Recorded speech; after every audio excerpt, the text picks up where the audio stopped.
Bien, bonjour à tous et à toutes. Donc, nous sommes en même temps en diffusion en direct sur notre page Facebook. Et ce direct sera également mis ensuite sur notre site internet pour les personnes qui n'ont pas Facebook. Hein. Donc, je vais ouvrir la séance en vous proposant de désigner Monsieur Léonard Zic, Vladimir Benjamin à notre assemblée pour accomplir le rôle de secrétaire et lui demander de procéder à l'appel.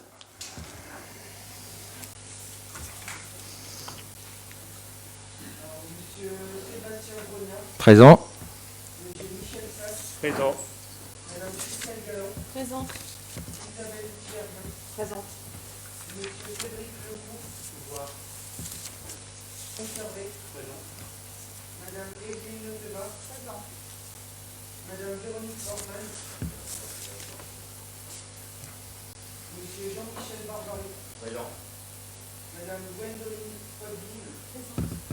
Monsieur Bruno Six. Présent. Madame Stéphanie Delot. Présent. Monsieur Louis Bisson. Monsieur Michel Metman. Présent. Madame Fatih Roqueta. Présent. Monsieur Alain Salinier. Présent. Madame Gisèle Elbou. Présent. Madame Danielle Chufarlé. Présent. Madame Pascal Barou.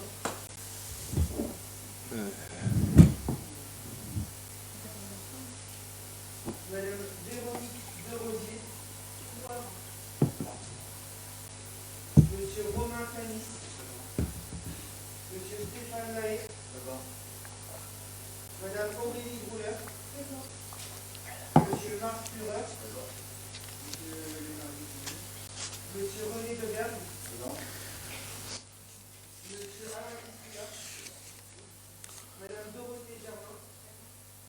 Madame Élodie Guévard. Monsieur Georges Panalica. Madame Hélène Guillou. Bien, le quorum est atteint. Je vais demander à Séverine de ramasser les pouvoirs, s'il vous plaît.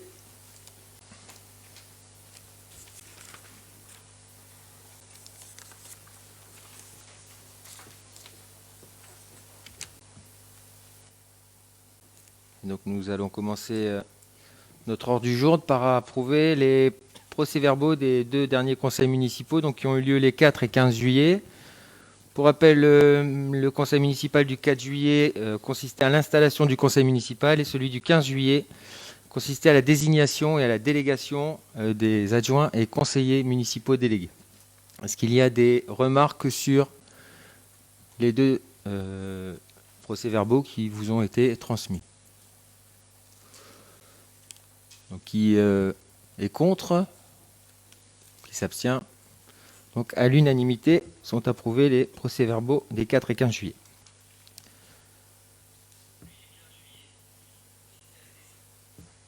Ça marche, c'est bien. Merci Madame Diévard, une adepte des réseaux sociaux.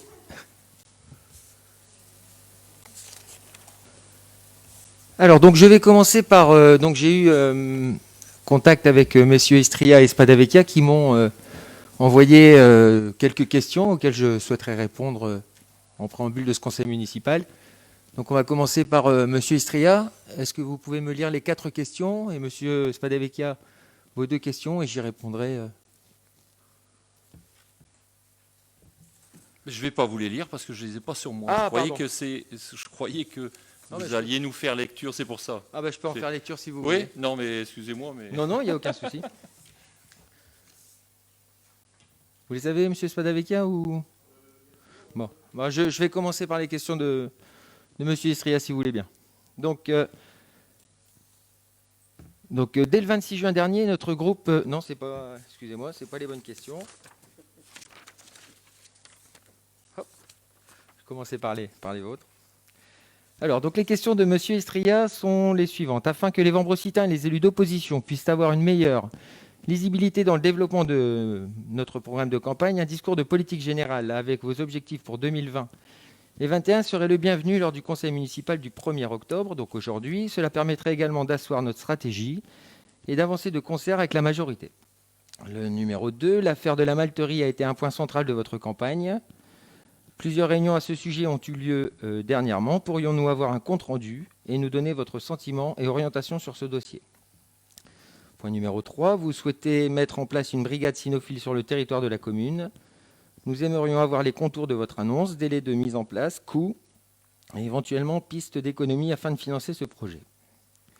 Et enfin, question 4, il y aura courant novembre la mise en place d'un service civique qui devrait avoir pour mission d'enrichir le registre communal des personnes vulnérables, des personnes handicapées ou isolées qui en font la demande. Actuellement, ce registre contient 4 noms, alors que 1300 personnes vivent seules à Vambrechy. Donc, source de l'INSEE 2017. L'annonce d'une seconde vague pourrait être effective courant octobre. Comment comptez-vous y faire face? Voilà. Donc, je vais y répondre, monsieur Istria. Monsieur Spadavecchia, je vous laisse lire votre question ou vous voulez que je...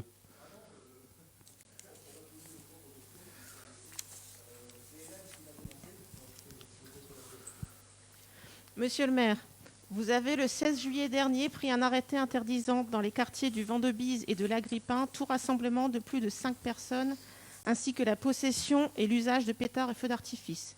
Cet arrêté courait jusqu'au 30 septembre. D'autre part, vous avez mis en place un système de ronde par une brigade cynophile la nuit dans toute la ville. Nous comprenons bien l'essence de ces 2 mesures visant à assurer la sécurité des biens et des personnes. Cependant, quelques remarques s'imposent aujourd'hui. Les nuits vambrecitaines demeurent agitées dans d'autres quartiers. Rodéo, nuisances sonores, dégradation de véhicules sont toujours d'actualité. N'a-t-on pas simplement déplacé le problème tout en stigmatisant 2 quartiers et leurs habitants? Le recours à une équipe privée pour la brigade cynophile se voulait très certainement un choix temporaire, une mairie se devant pour nous de privilégier en toute logique l'emploi de personnel municipal sur la durée. Et enfin, le 30 septembre, c'était hier. Nous souhaiterions donc, monsieur le maire, savoir ce qui va se passer pour la sécurité de notre ville à partir du 1er octobre, c'est-à-dire à partir d'aujourd'hui. Quelle vision avez-vous sur le sujet? Envisagez-vous une diminution des effectifs de la police municipale? En effet, nous avons vu avec étonnement, mais j'imagine que vous vous en expliquerez, que vous proposez avec la délibération numéro 2068 à l'ordre du jour de ce Conseil, la suppression de 2 postes de gardiens brigadiers de police municipale. Pour notre part, nous sommes favorables à l'augmentation des effectifs de la police municipale et à la mise en place de médiateurs.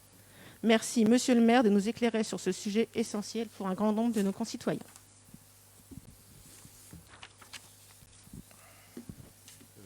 Monsieur le maire, dès le 26 juin dernier, notre groupe s'est mobilisé pour sauver le parking du Vent-de-Bise, propriété du bailleur social Villogia, qui souhaitait pouvoir commencer le 3 juillet les travaux de destruction du parking et des arbres qui l'entourent pour démarrer les travaux de construction d'une nouvelle résidence.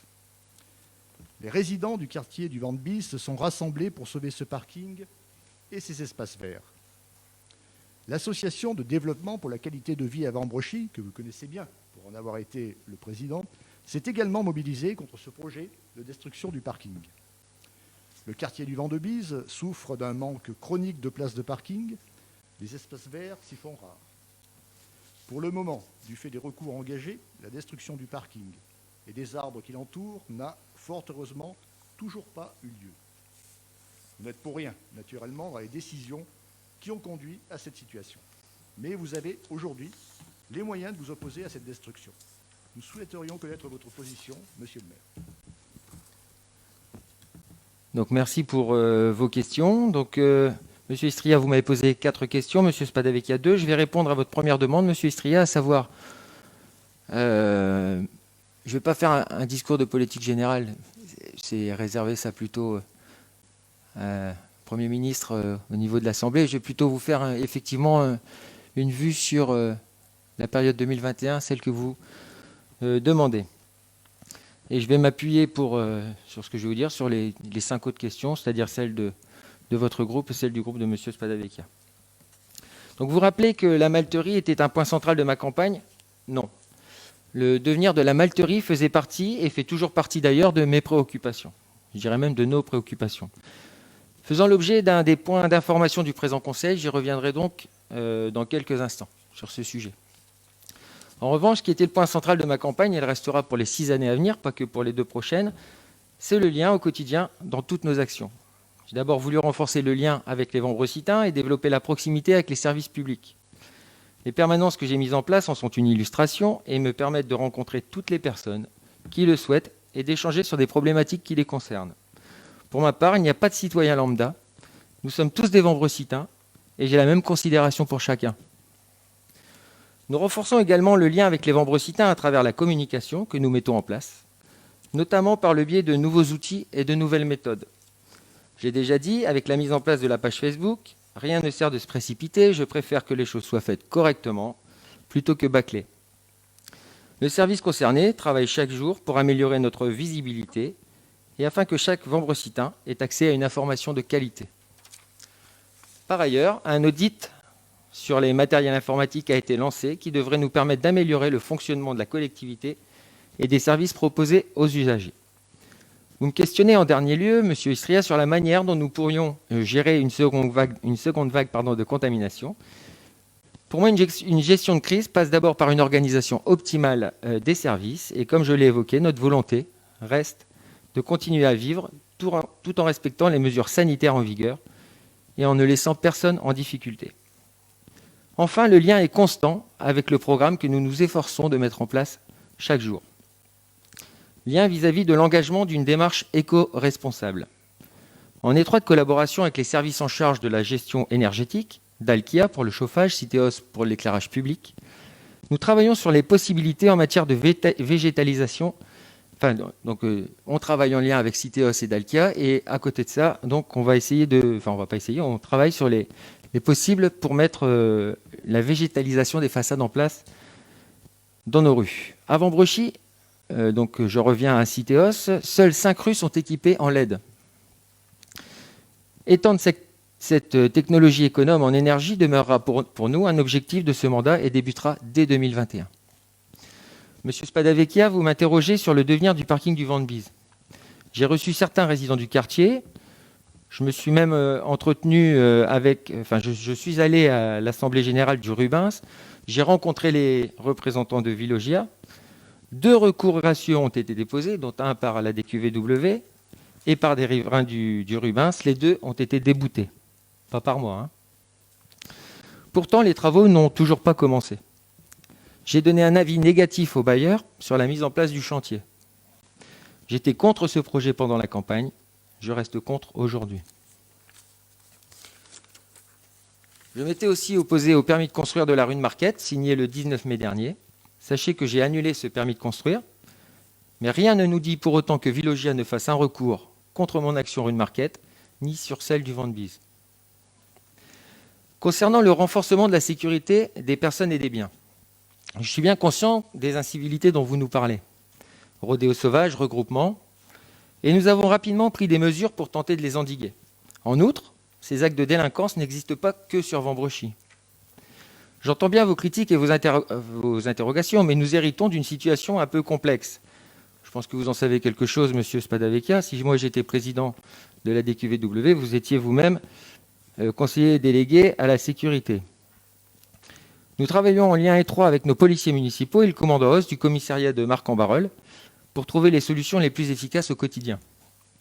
Demain, je rencontre messieurs Leprêtre et Legrand, madame Masse, pour avancer sur la création du CSU, Centre de supervision urbain, que nous espérons voir mis en place courant 2021.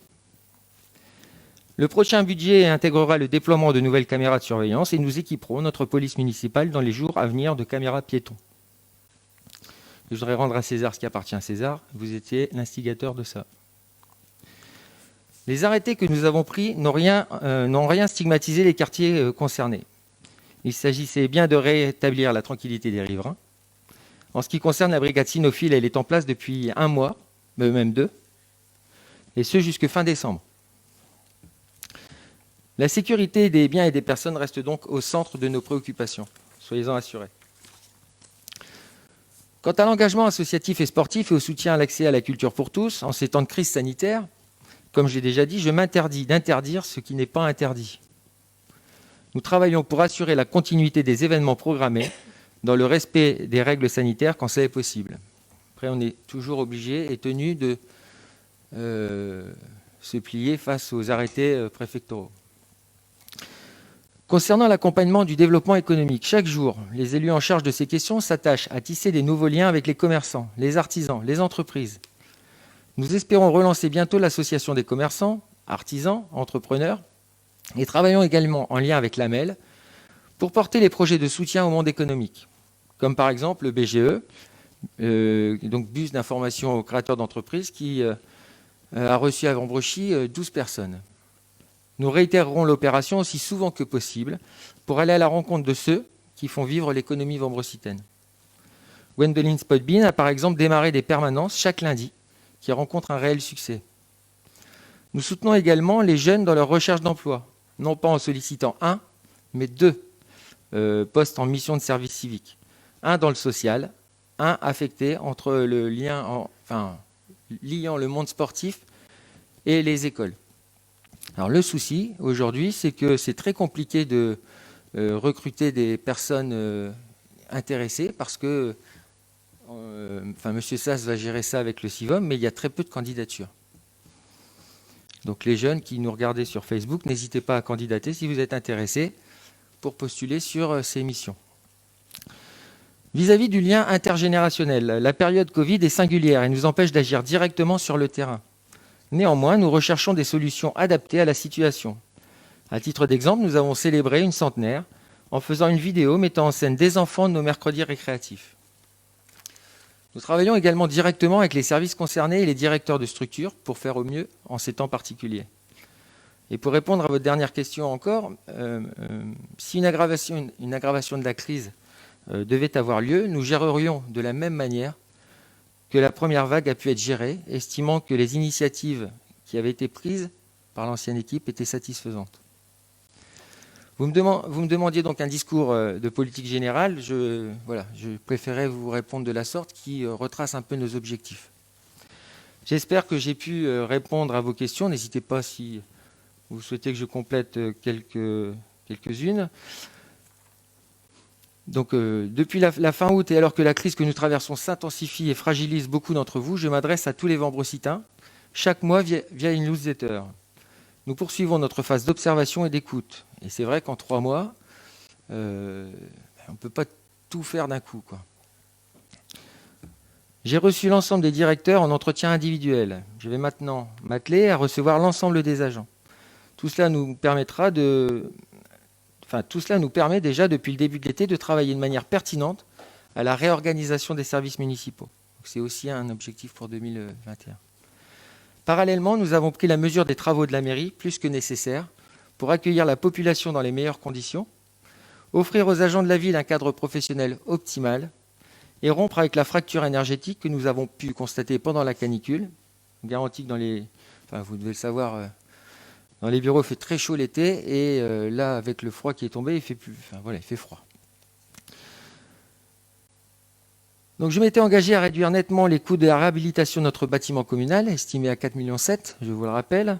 J'ai demandé au cabinet d'architectes de revoir sa copie en fonction de nos nouvelles attentes. J'ai demandé à ce que le budget soit fixé à 2 millions TTC. Donc là, ils y travaillent. La marge dégagée nous permettra de mieux envisager les autres points de notre programme, dont la base repose sur la défense des intérêts locaux, pour lesquels les Vambrocitains et les Vambrocitaines nous ont élus. Je porte toute la responsabilité et ne transigerai avec aucun des principes qui ont fondé notre légitimité. Je veux bien apporter des compléments si j'ai omis quelques points de réponse. On part sur un budget de 50%, amputé de 50% en ce qui concerne la mairie, même plus. Est-ce que c'est des travaux qui vont être phasés?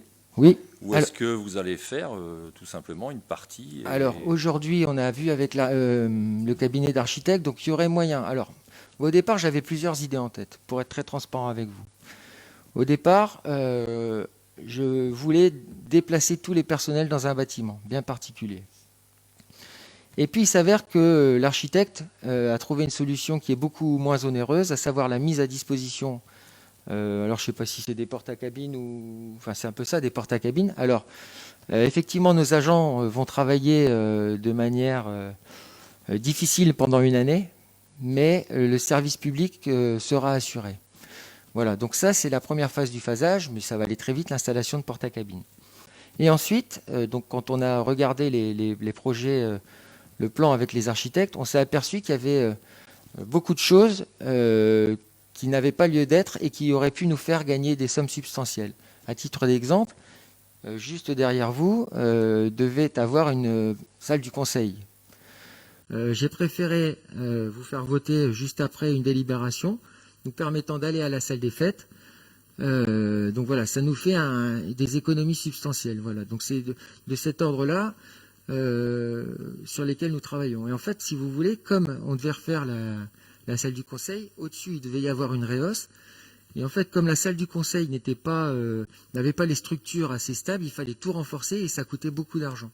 Et en fait, on va essayer de gagner, enfin, on va pas essayer, on va gagner de l'argent grâce à ça, en fait, faire diminuer le coût de la mairie.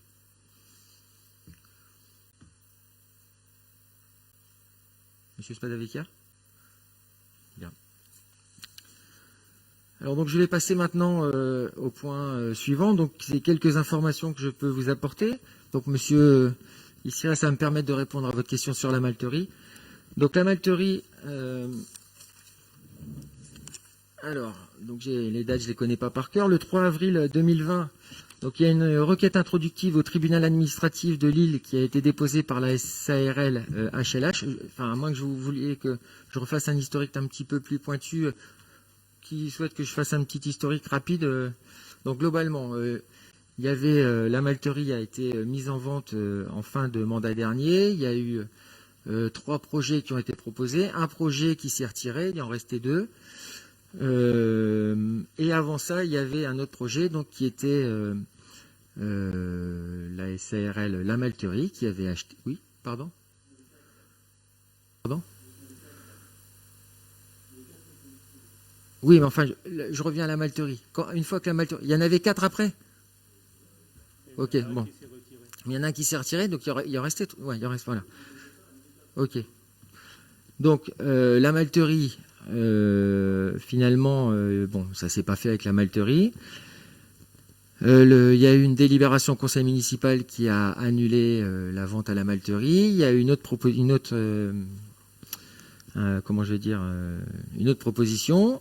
Donc, le conseil municipal s'est prononcé pour la société Koala. Voilà. Et suite à ça, donc le 3 avril 2020, il y a une requête introductive au tribunal administratif de Lille par la SARL HLH qui demande l'annulation de la délibération 2013 et le versement de 5 000 € en application de l'article 761 du Code de justice administrative. A suivi le 26 juin 2020, un procès engagé contre la ville par la SARL La Malterie devant le tribunal judiciaire de Lille pour obtenir dédommagement des frais engagés.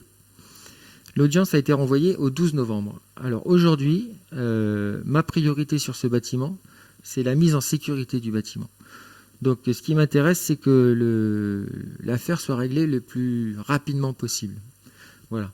Donc là, aujourd'hui, on est dans une impasse, parce qu'il y a eu une demande d'annulation de la délibération. Si on annule la délibération, on va se faire attaquer pour annulation de l'annulation de la délibération.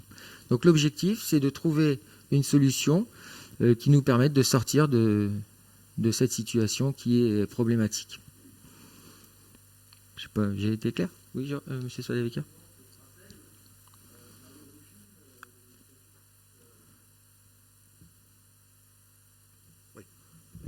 À l'origine, il s'agissait de permettre à un restaurateur connu à Vambrochy d'étendre son activité, ce qui permettait d'accroître le rayonnement de la ville indirectement. Et là, on s'est retrouvé face à une opération qui était purement immobilière. Non. Non, pas du tout. Mais alors vraiment pas. Il y a eu il y a eu un projet qui a été déposé sur table, un projet qui était vraiment viable, et un projet plutôt,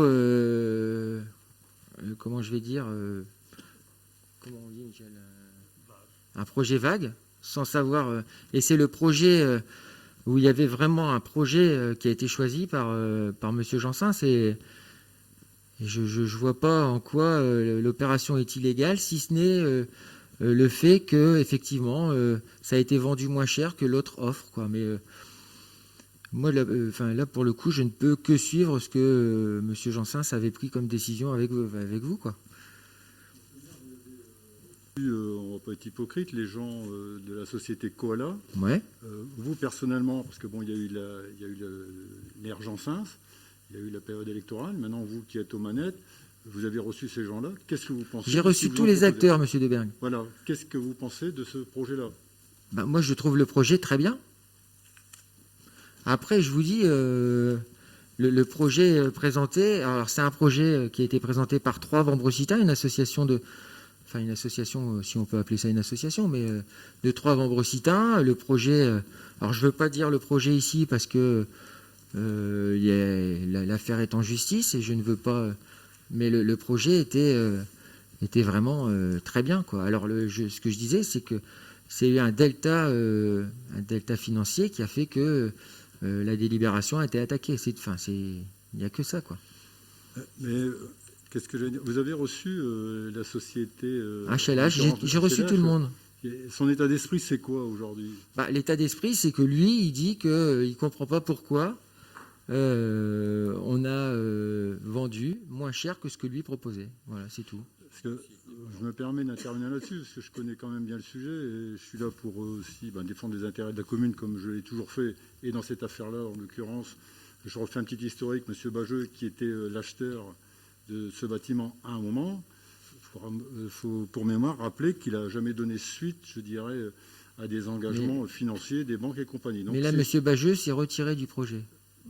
Il s'est retiré parce qu'il n'a jamais donné peu importe, son mais là, accord ou ses banquiers pour pouvoir y aller. Et après, moi je ne veux pas citer de nom, c'est la SCL, la Malterie, d'accord. Voilà. De ce fait, des candidats se sont présentés, on va dire presque spontanément, et dans toutes les discussions qu'il y a eu avec eux, quelles qu'elles soient, il a toujours été dit que ce n'était pas que l'aspect financier qui serait pris en compte à l'époque, mais vraiment le projet qui a été présenté par les gens. C'est exactement ce que je soutiens, M. Debergue. Le projet qui a été présenté par la SARL Koala est, à mon sens, beaucoup plus abouti que ne peut être le projet qui a été présenté par la SARL HLH. Donc c'est ce qui a été fait comme choix à l'époque, et je rappelle mais vraiment sérieusement que ce n'était pas que le prix dans le choix qui a été fait. Non, mais j'ai jamais dit. C'est pour que les gens comprennent bien. Il y a un delta de 70 000 €, mais le projet. Monsieur Debergue, je n'ai jamais dit une chose pareille. Ce que j'ai dit, c'est que ce qui était attaqué. Je ne dis pas que vous l'avez dit. Ah bon. Ce qui est attaqué au tribunal, c'est justement ce delta, la sollicitation de l'annulation de la délibération. Lié à ce delta de 70 000 €. Je vous dis ça, c'est parce que toutes les vérités à un moment et à une période un peu cruciale n'ont pas vraiment été portées à connaissance des gens. Mais pour ça je suis très transparent. Et je souhaite, moi personnellement, qu'effectivement, parce que quand on revient en arrière, le prix de vente c'était de 280 000 € à M. Bageux, avec un engagement de prendre en charge... À la SARL, la Malterie, s'il vous plaît. Tout à fait, ouais, mais bon, en l'occurrence, c'est M. Bageux, puisque c'est lui qui est intervenu dans la presse en tant que particulier, M. Bageux. Donc, et en sachant que lui... S'il avait eu les engagements de la banque signés et tout, la ville s'engageait à l'époque de prendre le traitement du mérule pour 153 000 € ainsi que des amiantages, ce qui fait 180 000 et des poussières TTC. Ça veut dire que si on lui vendait à ce moment-là, et s'il avait été d'accord, chose qu'il n'a jamais fait pour des raisons X, qui lui sont propres, personnelles, financiers et tout, il restait 96 000 € pour la commune. Écoutez bien, 96 000. Or, en l'occurrence, et je rappelle pour ceux qui n'ont pas bien suivi le dossier, si l'affaire aboutit, alors qu'il y avait quand même des actes notariés qui ont été signés chez le notaire avec des dépôts de garantie, restera à la ville 350 000 € net, sans intervention du mérule ni de désamiantage. Et alors, je soutiens ce projet. Non, c'est pour que les choses soient claires pour tout le monde. Il me semble avoir été clair depuis tout à l'heure. Vous le savez, monsieur le maire, maintenant, mais il y a beaucoup de gens qui se posent des questions là-dessus. Je viens vous de le savez, dire puisque tout vous ce avez que vous venez de me dire, monsieur Debergue, je l'ai dit il y a 5 minutes. D'accord. Non, mais je le dis pour les gens. En même temps, c'est quelques points de détail. Ils me regardent, ils sont face à moi, ils me regardent, et je dis au public qui est face à moi également. Qui ont échappé à des gens. Mais je suis content de vous entendre dire que le projet Koala, vous le trouvez très bien. Voilà. Si je peux me permettre quand même, on a pu, à juste titre, s'étonner que juste avant la transition, donc les élections, cette décision de vente ait été prise, empêchant quand même le nouveau maire, vous-même, de décider librement et légitimement du destin de la Malterie. Ouais. Il ne faut pas l'oublier quand même. Moi, je rajouterais que le destin, il avait été ficelé avant, puisque l'ancienne équipe municipale sous l'ère de Jean Sins, dont des gens font partie aujourd'hui, était d'accord de le vendre à la SCI Malterie.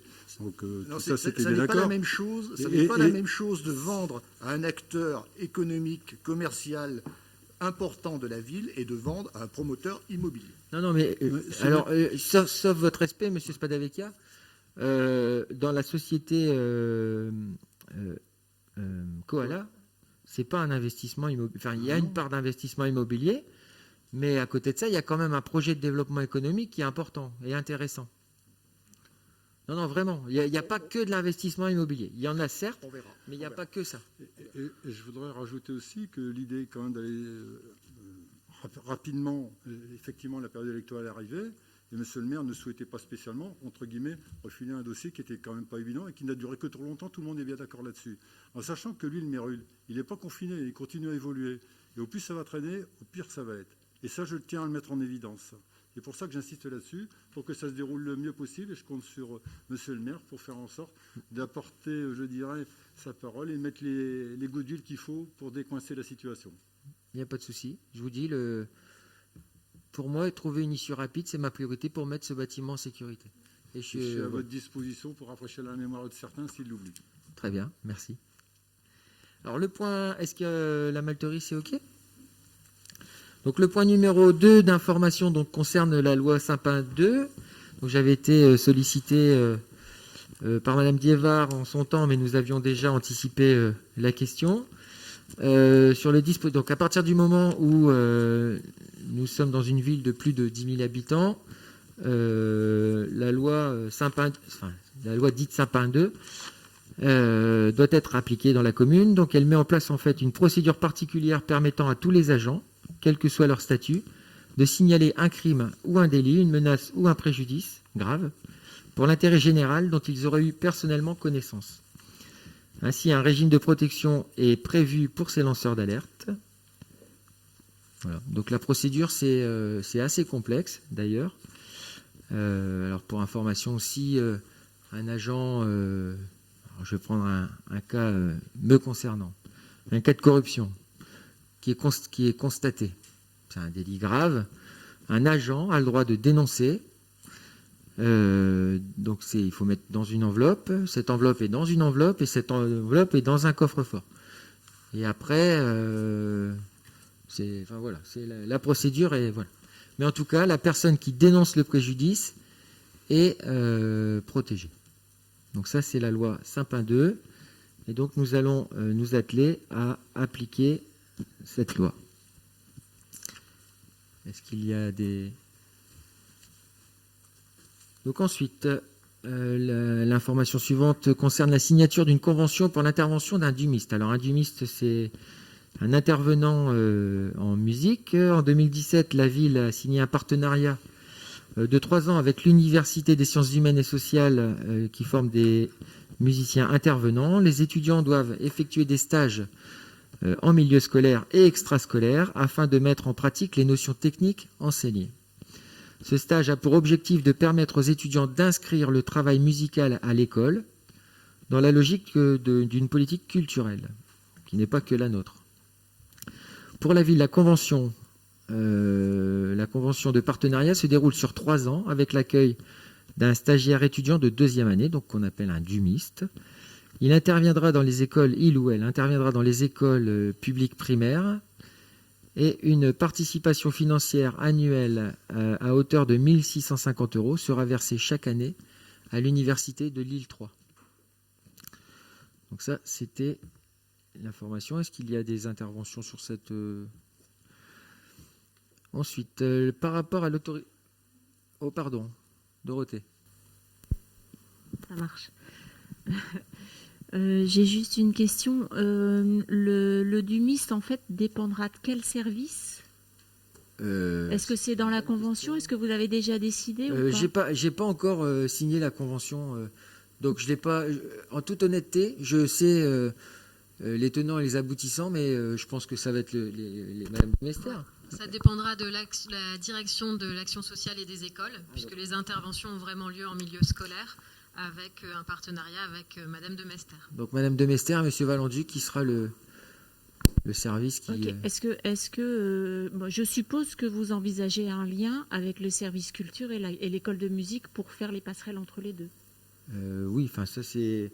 Je pense que Christelle Madame Galland et Madame Orman vont effectivement prendre le dossier à bras le corps. Mais c'est lié aux écoles.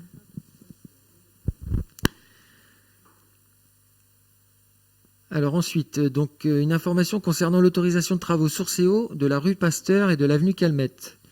Alors si vous êtes passé par la rue d'Ypres et que vous avez jeté votre œil à droite sur la rue Pasteur, vous avez sans doute pu voir qu'il y avait des travaux qui avaient été entamés. Ces travaux sont faits pour solutionner les problèmes récurrents de fuite sur les canalisations d'eau potable. Donc nous avons travaillé avec les riverains. Et donc les branchements correspondent, sur les fuites sur les canalisations et les branchements. Et Source et Eau, du coup, se trouve dans l'obligation de remplacer la canalisation d'eau potable située avenue Pasteur et avenue du Docteur Calmette. La vétusté de cette canalisation qui date de 1971 provoque des pertes d'eau et entraîne de multiples interventions pour un coût non négligeable. Ces travaux sont en cours sur la rue Pasteur et seront programmés ultérieurement pour l'avenue Calmette. À la fin des travaux, un plan de recollement sera réalisé et permettra de constituer définitivement la servitude du réseau nécessaire à l'entretien de ces canalisations via un acte authentique. Cela fera l'objet d'une délibération à venir.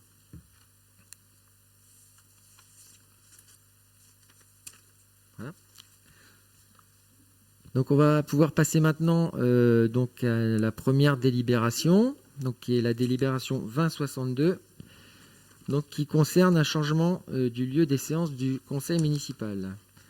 Donc comme vous pouvez le voir, nous sommes maintenant 33, le public peu nombreux, alors effectivement à cause de la crise Covid, mais il n'empêche que, et puis on a aussi les diffusions Facebook que nous ferons maintenant, à chaque conseil municipal, nous rediffuserons et nous ouvrirons au public les délibérations du conseil municipal. Donc pour ces raisons, je vous propose de changer de lieu du conseil municipal. Et puis je vous parlais tout à l'heure, monsieur Istria, que ça nous permettrait l'économie d'une salle de conseil. Je vous propose de faire nos prochaines séances de conseil municipal à la salle des fêtes. Cette salle sera plus propice à une organisation plus... accueillir plus de monde. Voilà, et elle répond à l'accessibilité, à la sécurité. Elle répond à tous les critères qui font qu'une salle de conseil puisse être une salle de conseil. Donc je vous propose le passage au vote. Qui est contre? Qui s'abstient? Donc adopté à l'unanimité. Alors détermination du nombre d'adjoints et la délibération suivante, la délibération 2063. Alors, donc suite aux élections, donc là j'ai fait une erreur et je l'assume complètement. Ma volonté était d'avoir à mes côtés 9 adjoints et adjointes. Nous étions 10, du coup un 9 plus moi ça fait 10. Pour moi il fallait 5 hommes, 5 femmes, comme le demande le gouvernement au niveau de la parité et puis le Code général de collectivité territoriale. Sauf que étant un homme, ça ne change rien. Si j'avais été une femme, ça ne changeait absolument rien. Par contre, le fait que mon premier adjoint soit lui-même un homme, il n'était pas possible que le 9e adjoint soit une femme, puisque le 8e adjoint était également une femme. Nous avons eu la désagréable surprise de recevoir un courrier recommandé nous disant que le préfet annulait l'élection des adjoints parce qu'il n'y avait pas la parité absolue, non pas en nombre, mais en intercal. Voilà. Donc, on doit avoir un homme, une femme, un homme, une femme.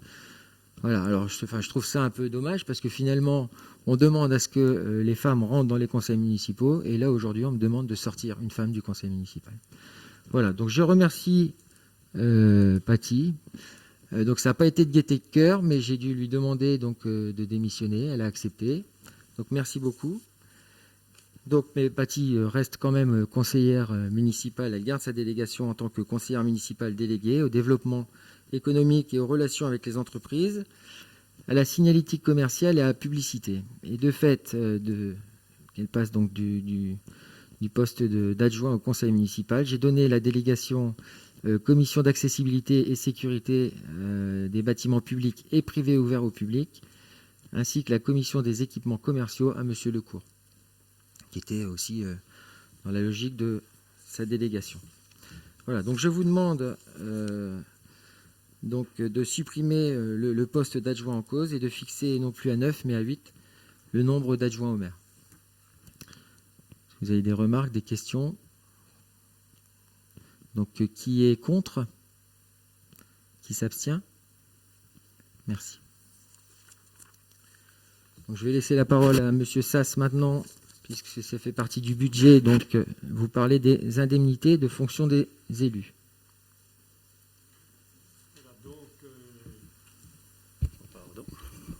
Alors bien sûr, le fait de passer de 9 à 8 adjoints change le montant global de l'enveloppe.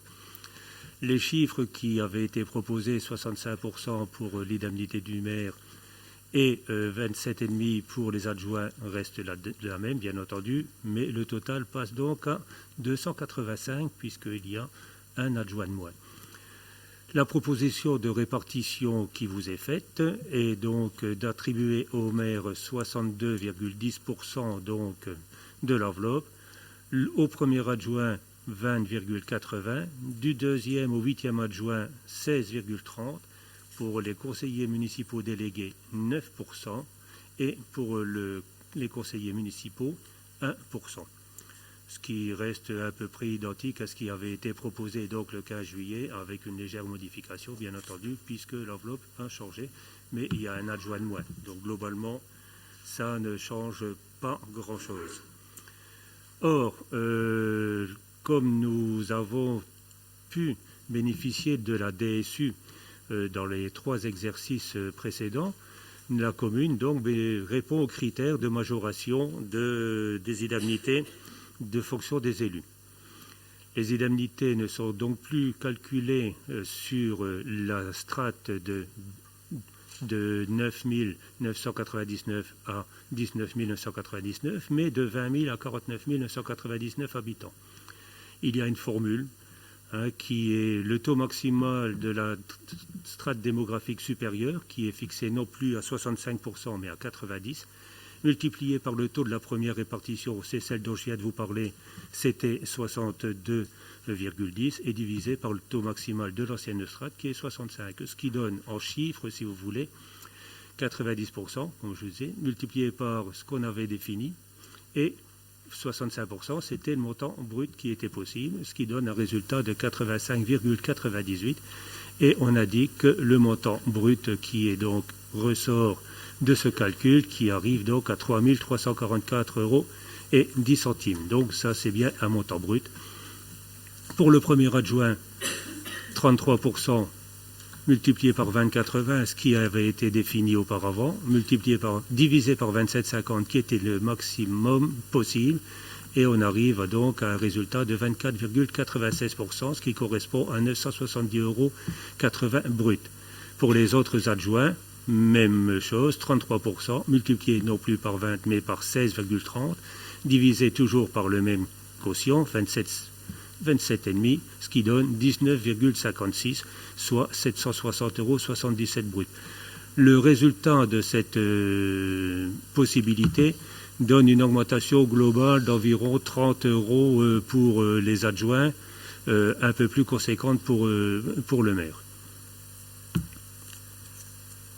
Donc je sais que certaines personnes ont trouvé cette possibilité peut-être un peu spéciale par rapport donc aux années précédentes.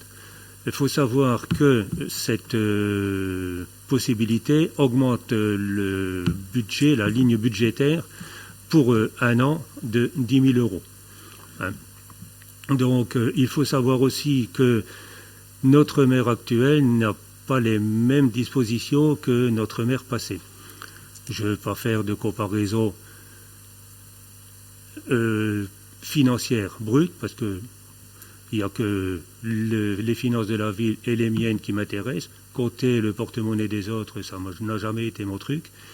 Mais il faut savoir que donc notre maire actuel s'est mis en disponibilité et qu'il ne fait plus qu'un nombre réduit d'heures pour notre travail, si j'ose dire.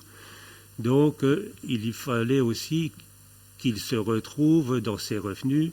Il n'y a aucune raison que le fait d'être élu maire lui fasse perdre donc une certaine façon de vivre. Et donc, lui, contrairement à moi, n'a pas de retraite. Moi, ma retraite, elle ne change pas quand je deviens adjoint. Lui, son salaire, il change quand même notablement quand il a pris ce poste de maire. Donc, personnellement, même si ça peut en choquer certains, je trouve ça tout à fait logique. Pour les adjoints et moi-même, l'augmentation brute mensuelle atteint 27 ou 30 euros maximum.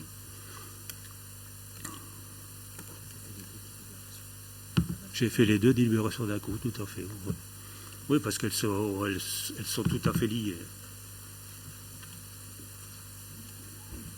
Est-ce que vous avez des interventions, des questions?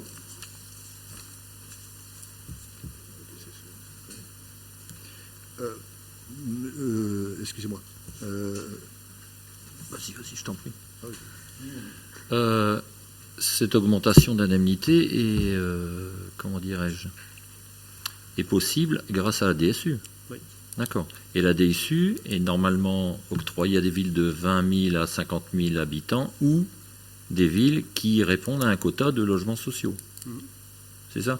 Oui, oui. Mais on était éligible à la DSR pendant des années.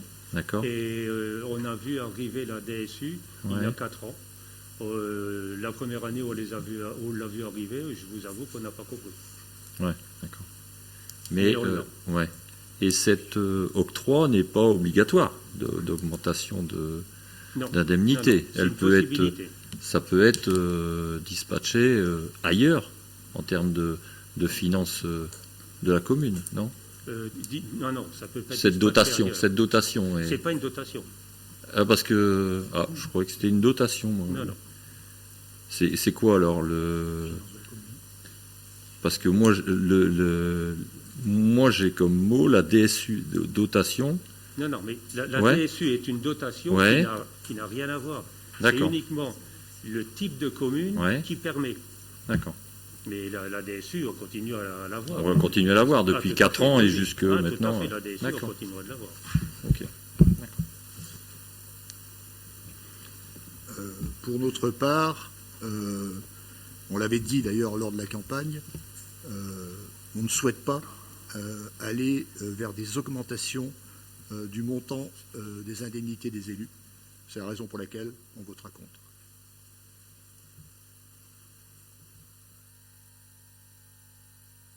Donc on va passer au vote de la délibération 2064, donc qui, en fait, je vous le rappelle, donc permet de revenir à une enveloppe à 8 adjoints plutôt que 9. Donc qui est contre, qui s'abstient, donc à l'unanimité. Et donc la 2065 qui correspond à la majoration des indemnités de fonction d'élu. Donc qui est contre, qui s'abstient.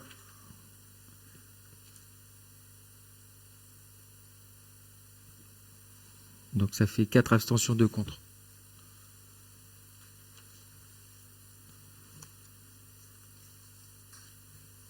Alors donc la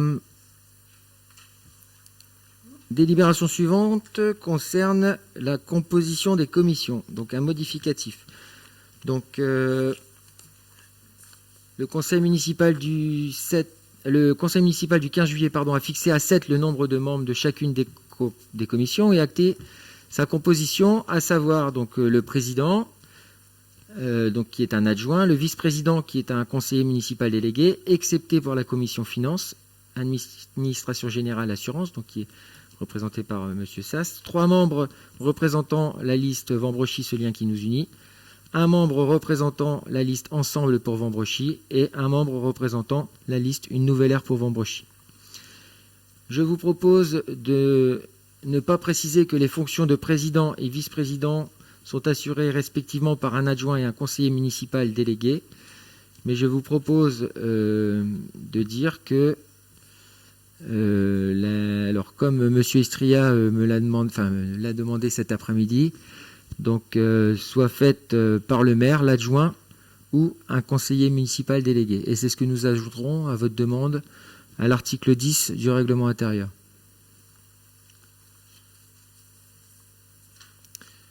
Qui est contre? Qui s'abstient? Merci.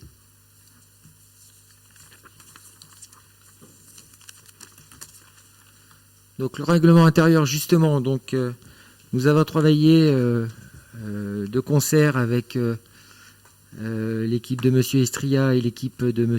Spadavecchia, donc pour proposer un règlement intérieur fût-il consensuel.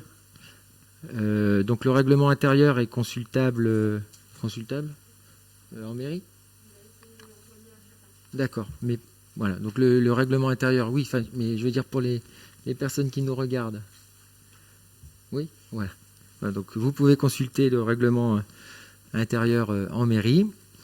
Donc je vous propose, on ne va pas le relire parce qu'il fait quand même quelques pages et quelques articles. Est-ce que vous avez des remarques, des questions sur ce règlement intérieur? Donc je vous propose son approbation. Qui est contre? Qui s'abstient? Madame Thiévard, une abstention.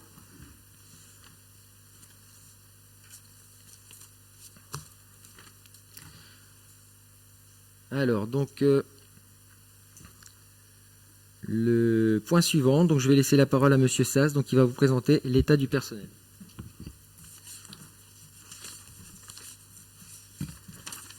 Voilà, l'état du personnel. Alors, la délibération qu'on vous a passée et qu'on vous propose, c'est donc des créations et des suppressions de postes. Création de postes, un indicateur pour jeunes enfants, donc là, c'est au niveau de la crèche, c'est un cadre A. Donc, vous retrouvez ça donc dans la filière sociale. Moi, j'ai préféré vous me remettre un état du personnel tel qu'il avait été voté donc au mois de février par quelques-uns de nous-mêmes et l'effectif pourvu donc actualisé. Ajouter aussi un assistant d'enseignement artistique principal de 2e classe à temps non complet. Donc là, c'est dans la filière culturelle et c'est pour ça que ça passe à 13 alors que c'était à 12 dans l'ancienne présentation donc de février. Cet état, en principe, on le présente qu'à l'élaboration du budget. Mais comme il y a quand même pas mal de nouveaux parmi nous, j'ai préféré donc vous le faire passer malgré tout. Là, il s'agit tout simplement d'un professeur qui cumulait 2 postes et puis qu'il n'en tient plus qu'un, donc il faut en embaucher un supplémentaire pour faire le solfège, pour être précis. La suppression des postes. Alors, ce ne sont plus, bien sûr, pas des gens que l'on supprime, ce sont des postes. Pour vous expliquer exactement la façon dont on travaille donc sur cet état du personnel, lorsque des gens sont susceptibles d'avoir un avancement de grade, de passer de catégorie C en catégorie B, on est obligé de créer le poste en catégorie B, avant qu'il soit nommé, bien sûr. Mais on le garde quand même dans la catégorie C, puisqu'il est toujours là. Donc c'est pour ça que des fois on se dit, tiens, il passe de 2 à 3, et puis le coup suivant, c'est de celui qui était en dessous qui passe de 5 à 4. C'est tout à fait logique, c'est une gymnastique comme ça. Donc, on supprime un rédacteur, puisque le rédacteur en filière administrative, on supprime dans la filière technique 5 adjoints techniques principaux de 2e classe, tout simplement parce qu'ils sont passés dans la catégorie supérieure, et 3 adjoints techniques qui étaient en C. On supprime également une ADSEM principale de 2e classe, il y en avait 7, on passe à 6. Et 2 gardiens de police municipale. Alors là, c'est pas parce qu'on a l'intention de diminuer la police municipale, mais lorsque vous regardiez, il y avait un emploi B et 5 C, alors que actuellement sont fournis comme gardiens. En B, il n'y en avait pas du tout, et il y en a 3 actuellement en C. Donc on a toujours l'intention, bien entendu, de recruter.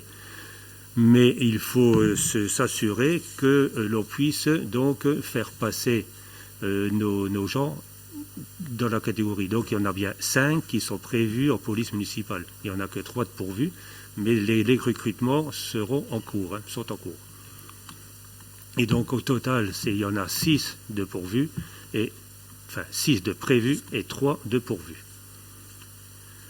Collaborateurs de cabinet, ça, il subsiste depuis des années. Il y en a un qui est créé et il n'est toujours pas pourvu. Auparavant, nous n'avions pas de ligne apprentie, nous avons une ligne contrat aidé. Nous avons changé puisqu'on n'a plus du tout de contrat aidé. Donc, on a prévu 3 postes d'apprentis et on a un apprenti actuellement sur place.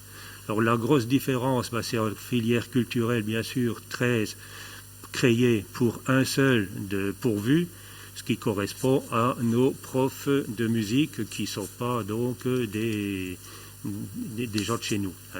Voilà.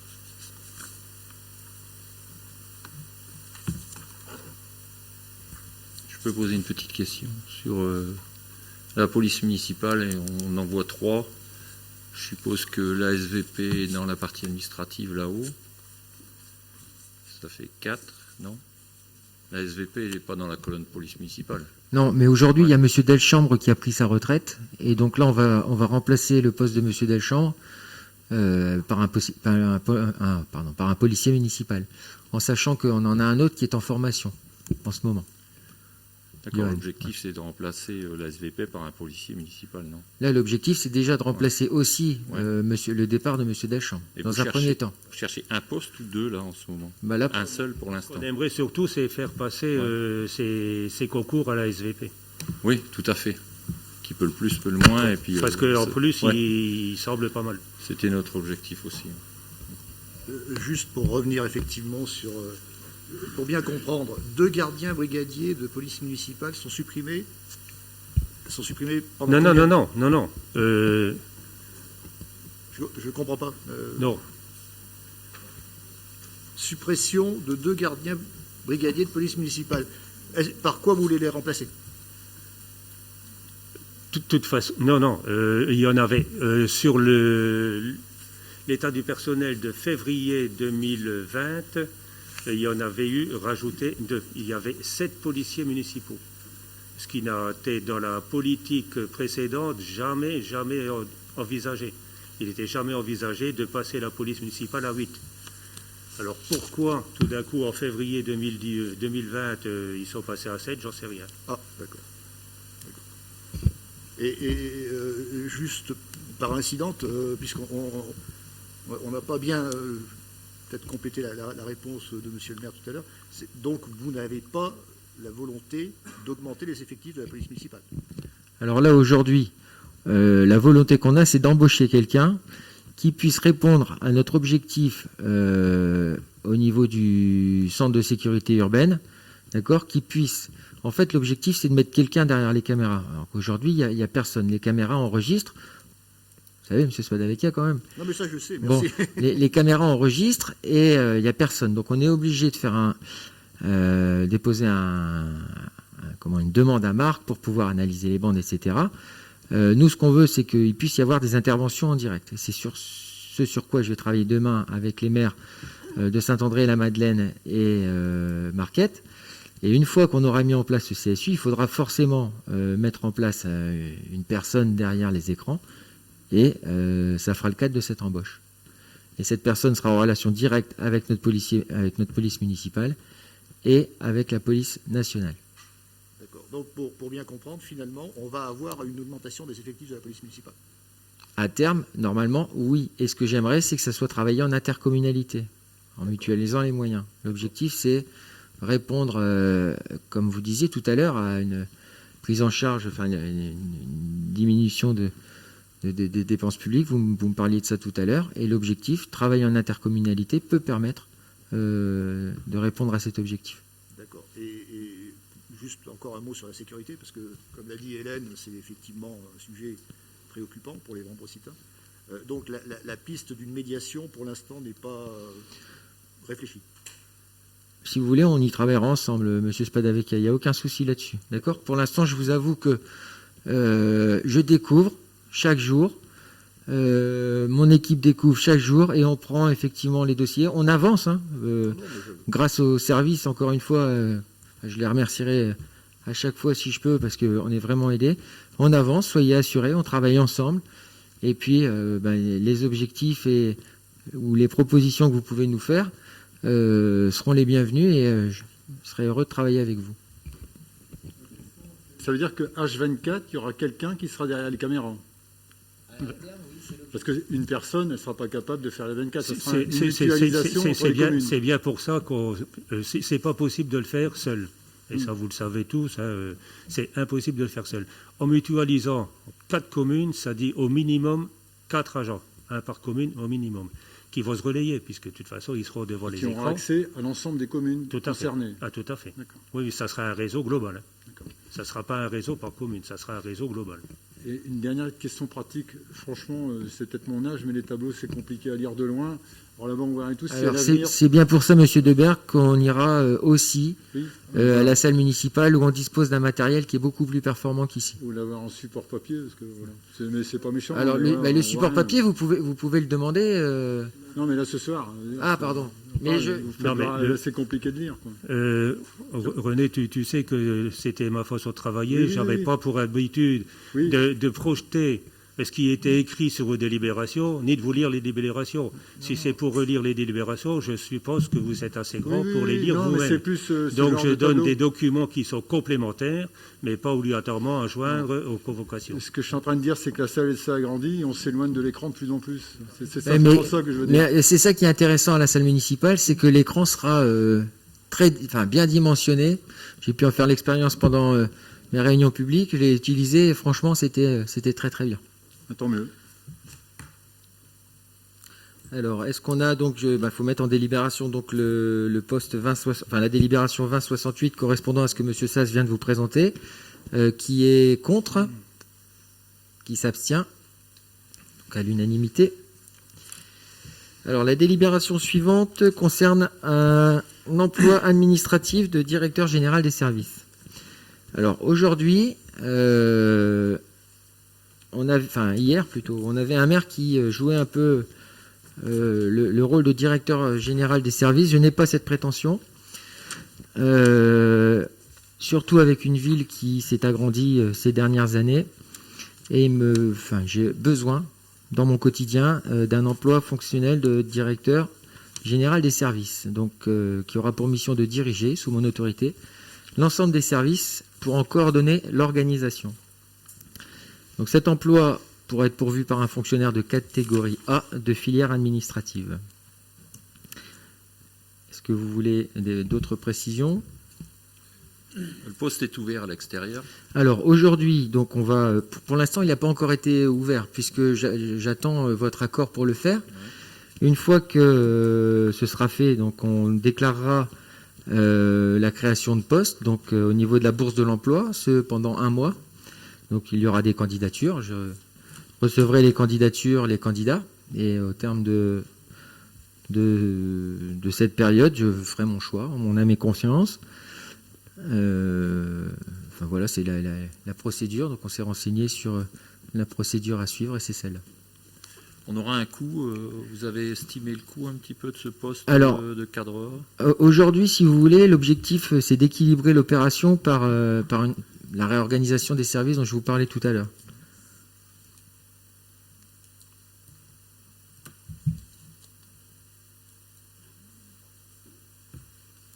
Donc je vous propose de passer au vote. Pardon, René. Dans le cas d'une nouvelle personne, est-ce que ça modifierait les effectifs que vous avez près de vous ? Non, pas forcément. Si quelqu'un vient de l'extérieur, on fait comment ? Ça modifierait les effectifs. D'accord.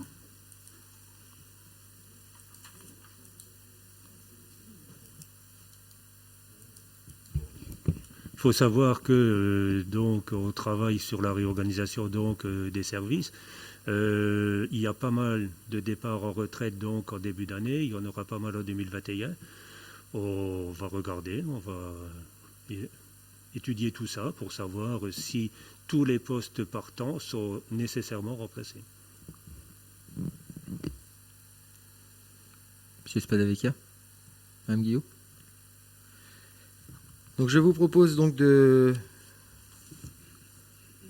créer cet emploi de directeur général des services, de mettre en place la prime de responsabilité des emplois administratifs de direction, donc qui sera applicable aux fonctionnaires occupant les fonctions de DGS, et d'inscrire au budget les crédits correspondants, donc à partir de 2021. Donc qui est contre? Qui s'abstient? Merci. Alors, la délibération 2070, la suivante, on invite à parler donc de la composition de la commission communale pour l'accessibilité. Donc cette commission est composée de représentants de la commune, d'associations ou organismes représentant les personnes handicapées pour tout type de handicap, qu'il soit physique, sensoriel, cognitif, mental ou psychique, d'associations ou organismes représentant les personnes âgées, de représentants des acteurs économiques, ainsi que de représentants d'autres usagers de la ville.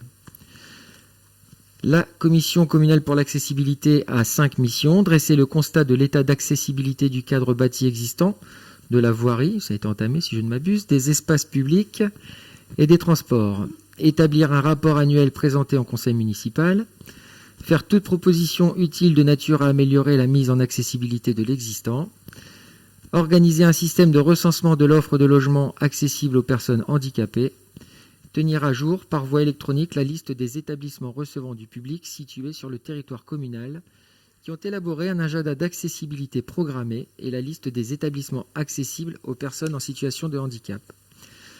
Je vous propose donc de désigner les nouveaux représentants de la commune pour cette commission. Je vous propose pour l'équipe Vambrechy-Solien qui nous unit, Monsieur Lecourt, Madame Spotbin, Madame Notebar, Monsieur Mesbach et Monsieur Viterbeck. Et ensuite, je souhaiterais que soit inclus dans cette commission un membre de chaque équipe. Donc en ce qui nous concerne, Madame Élodie Diévard. D'accord. Hélène Guillou. Madame Guillou, très bien. Donc, Madame Moiget se tient aujourd'hui à votre disposition. Donc, pour, comment je vais dire, parce que c'est elle qui a mis en place l'agenda d'accessibilité programmée, et cet agenda d'accessibilité programmée sera donc présenté et remis à jour lors de la première réunion de cette commission. Donc, qui vote donc contre la présentation des membres à cette commission? Qui s'abstient? Merci. Alors, je vais laisser la parole à Monsieur Sass. Donc là, bon, il s'agit donc du service civique, hein, comme on vous l'a dit tout à l'heure, de la bouche de Monsieur le maire, qui souhaite donc aider les jeunes dans la mesure de nos moyens. On vous propose donc pour la prochaine session, qui durera 8 mois, d'accueillir donc chez nous donc deux jeunes. Les entretiens commenceront donc au mois d'octobre, là, le 6 octobre. On espère pouvoir recruter donc un jeune qui s'occupera donc de la mise à jour de ce fameux fichier, et puis d'un jeune qui fera le lien entre les écoles et le sport. Donc la participation de la ville est fixée à 107,58 € par mois. Hein. Donc c'est quelque chose auquel on tient, et j'aimerais que vous acceptiez donc de voter cette délibération pour que l'on puisse accueillir donc nos deux jeunes pendant 8 mois chez nous. Je sais que c'est pas évident parce que on a relancé donc les différentes structures pour avoir des volontaires.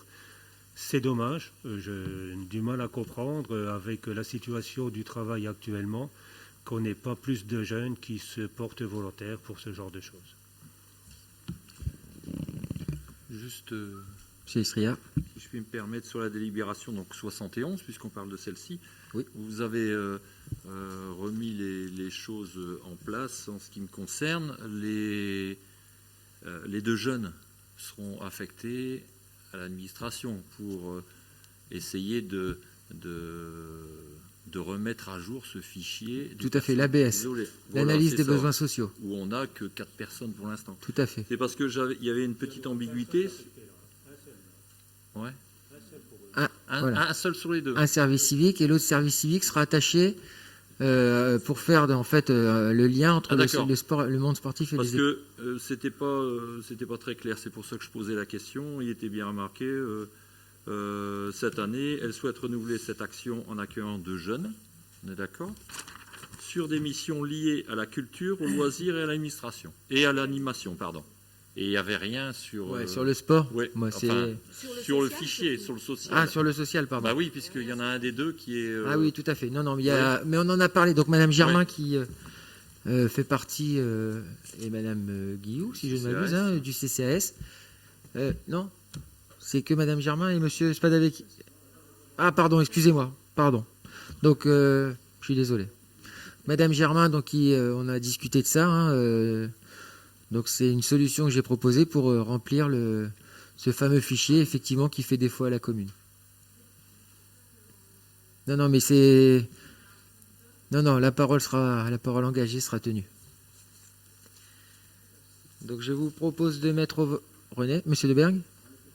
Je trouve également dommage, comme Michel Sass, qu'il n'y ait pas beaucoup de candidats. Néanmoins, s'il y en a qui se présentent, je suppose que quelqu'un de la ville va participer au recrutement ou aux entretiens préalables. D'accord. Donc, ouais, Monsieur Sass est vice-président au CIVOM. Mais il y assistera, je veux dire. Ah oui. Parce que je sais qu'il y a eu des petits clashs de temps en temps. On est plusieurs. Bon, j'avais 3 sessions, mais... Il y a d'autres personnes du CIVOM qui se sont portées volontaires, donc pour le moment, j'en ai plus qu'une, le 6 octobre, pour recevoir les jeunes et les interviewer. Donc, concernant cette délibération 2071, qui est contre ? Qui s'abstient ? Merci. Alors ensuite, la délibération 2072 concerne la désignation d'un délégué du conseil municipal au sein de l'association Centre local d'information et de coordination, CLIC. Donc pour les personnes qui nous suivent sur les réseaux et pour les personnes présentes dans le public, et merci d'être aussi nombreux malgré la crise. Donc qu'est-ce que le CLIC ? Donc le CLIC est donc le Centre local d'information et de coordination, comme je viens de vous dire, au service des personnes âgées et de leur entourage. En fait, c'est un lien avec un professionnel, donc qui permet, donc c'est l'animateur au service de l'accompagnement et de leur entourage, destiné aux particuliers ainsi qu'aux professionnels. Donc le CLIC offre des informations et des conseils, un bilan complet d'une situation, un accompagnement individuel. C'est également un centre de ressources documentaires qui permet à la personne de rester chez elle, de bénéficier d'un hébergement en foyer logement, temporaire, accueil de jour, etc. Et pour obtenir le financement de certaines prestations, comme l'APA, l'allocation personnalisée à l'autonomie, l'aide sociale du Conseil général ou d'autres prestations sociales. Je vous propose comme représentant du Conseil municipal, donc au CLIC, Monsieur Michel Mesmac. Qui est contre ? Qui s'abstient ? Merci. Ensuite, il convient donc chaque année de faire un rapport d'activité sur l'activité du CIGAL. Donc là, j'ai fait fort puisque c'est sur mon ordinateur. C'est pas bien grave. Alors le rapport d'activité, si vous voulez, alors je vais le faire très succinctement parce que moi j'étais pas élu au CIGAL l'année dernière. Toujours est-il que le CIGAL l'année dernière, je peux vous dire ce qu'il a fait, puisque ça m'a été présenté en conseil d'administration. Je suis aidé au CIGAL par messieurs Lutin et Prouveau, ainsi que par madame Spotbin. Donc le CIGAL a travaillé sur la gestion de l'aérodrome de l'île Marc. Donc, ça concerne une mise à jour des listes de véhicules autorisés à circuler en zone réservée, la mise à jour des listes des aéronefs basés, ainsi que l'inspection annuelle de vérification de l'aire de jeu par une société donc, de contrôle qui s'appelle Innovi. Ensuite, la deuxième activité, ça a été l'aménagement de l'aérodrome. L'aménagement de la zone publique de l'aérodrome, ainsi que l'aménagement de l'arc parc nord métropolitain. Alors je ne vais pas tout détailler, vous pouvez consulter en mairie si vous le souhaitez ce rapport d'activité.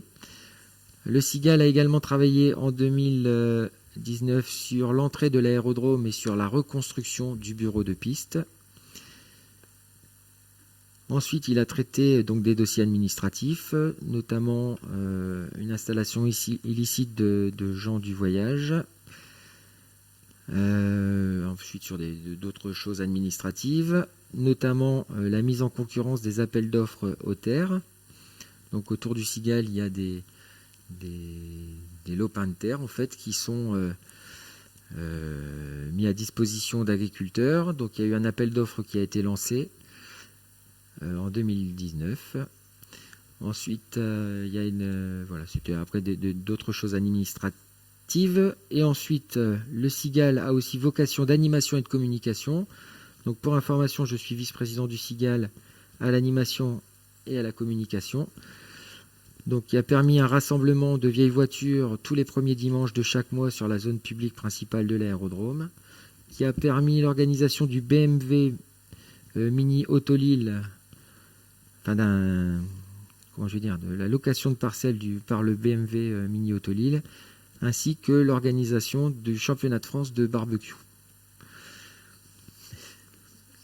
Voilà. C'est ce qu'il y a eu en 2019.